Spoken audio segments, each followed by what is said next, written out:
Solar പാനലിൻ്റെ video ചെയ്തപ്പം 2 ഡൗട്ടായിരുന്നു പ്രധാനമായിട്ടും ഉണ്ടായിരുന്നത്. ഒന്നെന്ന് പറയുന്നത് 20 വാട്ടിൻ്റെ സോളാർ പാനലിൽ നിന്നും ട്യൂബ് ലൈറ്റ് നേരിട്ട് കണക്ട് ചെയ്യാമോ എന്നുള്ളതും ബാറ്ററി ഉപയോഗിക്കാതെ നേരിട്ട് കണക്ട് ചെയ്യാമെന്നുള്ളതും. രണ്ടാമത്തേതെന്ന് പറയുന്നത് DC വയർ തന്നെ ഉപയോഗിക്കണോ AC വയർ ഉപയോഗിച്ചാൽ പോരെ എന്നുള്ളതും. ഞാൻ ഒന്നാമത്തെ കാര്യം പറയാം. ട്യൂബ് ലൈറ്റ് നേരിട്ട് ഉപയോഗിക്കുന്ന കാര്യം, ബാറ്ററി ഉപയോഗിക്കാതെ നേരിട്ട് ഉപയോഗിക്കുന്ന കാര്യം. ഞാനൊരിക്കലും അതിനെ പ്രോത്സാഹിപ്പിക്കില്ല. കാരണം ഞാൻ ആദ്യം മുതലേ പറയുന്നൊരു കാര്യമാണ്, സോളാർ പാനൽ ഉപയോഗിക്കുകയാണെങ്കിൽ ഇപ്പോൾ ഏത് വാട്ടിൻ്റെ സോളാർ പാനലും ആയിക്കോട്ടെ, സോളാർ പാനൽ ഉപയോഗിക്കുകയാണെങ്കിൽ ചാർജ് കൺട്രോളർ ഉപയോഗിക്കണമെന്ന് ഞാൻ പറയുന്നുണ്ടായിരുന്നു. Solar charge controller.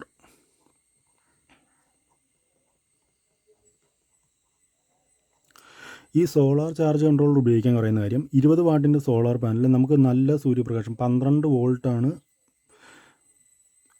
നമ്മൾ 12 വോൾട്ടാണ് നമുക്ക് സോളാർ പാനലിൽ നിന്നല്ല കിട്ടുന്നത്. അന്നേരം 12 വോൾട്ടിൻ്റെ സോളാർ പാനൽ. പക്ഷെ നല്ല വെയിലുള്ള സമയത്ത് ഇത് 18 വോൾട്ട് വരെ പോകാറുണ്ട്.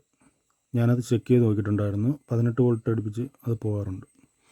അന്നേരത്തേനും DC ട്യൂബ് ലൈറ്റ് നമ്മൾ ഉപയോഗിക്കുന്ന 12 വോൾട്ടിൻ്റെ DC ട്യൂബ് ലൈറ്റാണ് ഉപയോഗിക്കുന്നത്. DC ബൾബുകൾ ഉപയോഗിക്കുന്നത് 12 വോൾട്ടിൻ്റെ ബൾബുകളാണ് ഉപയോഗിക്കുന്നത്. DC ഫാനും 12 വോൾട്ടിൻ്റെ DC ഫാനാണ് നമ്മൾ ഉപയോഗിക്കുന്നത്.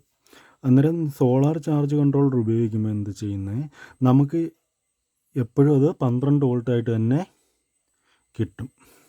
അതിനുവേണ്ടിയാണ് നമ്മൾ സോളാർ ചാർജ് കൺട്രോളർ ഉപയോഗിക്കുന്നത്. ഈ സോളാർ ചാർജ് കൺട്രോളർ ഉപയോഗിക്കുമ്പോൾ അതിനകത്ത്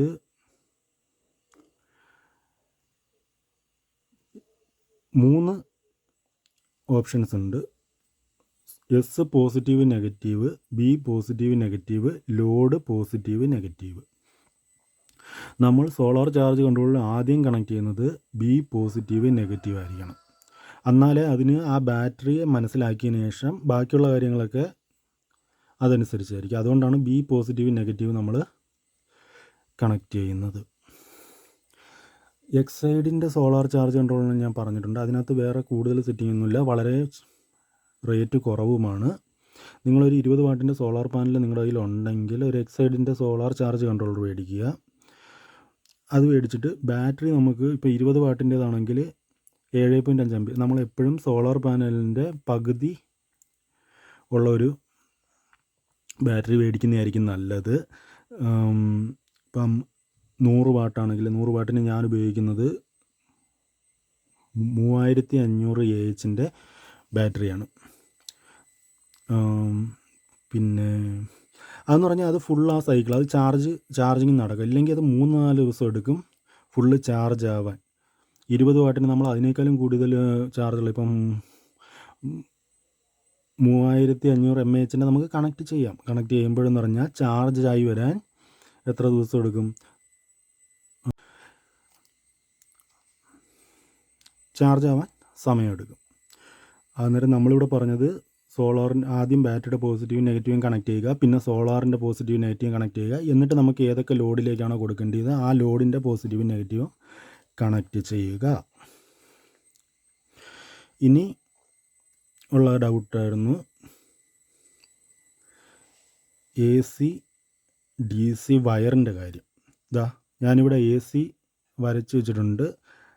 ആൾട്ടർനേറ്റിംഗ് കറണ്ട്, നമ്മളെ വീട്ടിലേക്കൊക്കെ വരുന്ന കറണ്ട് ആൾട്ടർനേറ്റിംഗ് കറണ്ടാണ്. വീട്ടിൽ നിന്ന് നമുക്കിപ്പോൾ ഷോക്ക് അടിച്ചു, പക്ഷേ അതൊന്ന് പിൻവലിക്കാനായിട്ട് നമുക്കൊരു സമയം കിട്ടാറുണ്ടല്ലേ. അതിന് കാരണമെന്ന് പറയുന്നത് 0 വോൾട്ടിലേക്ക് പോകുന്നുണ്ട്. AC കറണ്ട് 0യിലേക്ക് പോകുന്നുണ്ട്. ആ ടൈമിലാണ് നമുക്ക്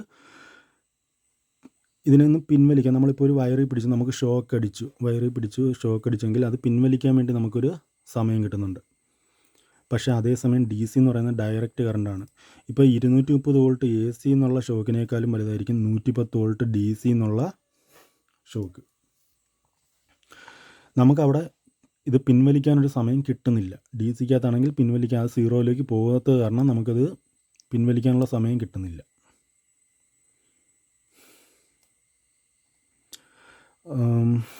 ഉദാഹരണത്തിന് എന്താ പറയുക, മറ്റേ റെയിൽവേ സ്റ്റേഷനിൽ റെയിൽവേയുടെ നമ്മൾ പല വീഡിയോയിലും കണ്ടിട്ടില്ലേ, അതിൻ്റെ മേളിൽ നിന്ന് കത്തി ചാമ്പലാവുന്നത്. ഇനി ഉപയോഗിക്കുന്നതിൻ്റെ വയറിൻ്റെ കാര്യം ഞാൻ പറഞ്ഞതെന്ന് പറഞ്ഞാൽ 100 വാട്ട് പാനലാണെങ്കിലും 200 വാട്ട് പാനലാണെങ്കിലും 4 mm² DC വയർ ഉപയോഗിക്കുക. DC വയർ തന്നെ ഉപയോഗിക്കാൻ ശ്രമിക്കുക. ഇപ്പോൾ AC DC എന്താണെന്ന് നിങ്ങൾക്ക് മനസ്സിലായി. ഇത് ഓൺലൈനായിട്ടൊക്കെ 4 mm² DC വയർ അവൈലബിൾ ആണ്. നിങ്ങൾ ചെക്ക് ചെയ്ത് നോക്കി കഴിഞ്ഞാൽ കാണാം. ഇനി അത് കിട്ടിയില്ലെങ്കിൽ മാത്രം നിങ്ങൾക്ക് എന്ത് ചെയ്യാം, 6 mm² AC വയർ യൂസ് ചെയ്യാം.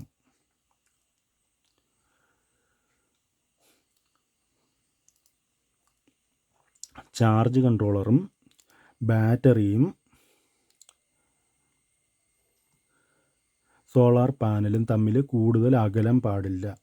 കാരണം അത് ലോസ് കുറയ്ക്കാൻ വേണ്ടിയിട്ടാണ് അങ്ങനെ ചെയ്യുന്നത്. നമ്മൾ എന്ത് ചെയ്താൽ മതി, സോളാർ പാനലും ചാർജ് കൺട്രോളും ബാറ്ററിയും കണക്ട് ചെയ്യുന്നതിന് മാത്രം ഉപയോഗിച്ചത് 4 mm² DC വയർ. പിന്നെ അതിൽ നിന്ന് ലോഡിലേക്കൊക്കെ കണക്ട് ചെയ്യാൻ വേണ്ടിയിട്ട് നിങ്ങൾക്ക് 2.5 mm² വയറൊക്കെ ഉപയോഗിച്ചാൽ മതിയാകും. എന്തായാലും നമ്മൾ ഈ കനം കുറഞ്ഞ വയർ ഇപ്പം വീട്ടിലെ വയറിങ്ങിലൊക്കെ നമ്മൾ കണ്ടിട്ടില്ലേ, 2.5 mm² ഉണ്ട്, 1.5 mm² ഉണ്ട്, 1 mm² ഉണ്ട്.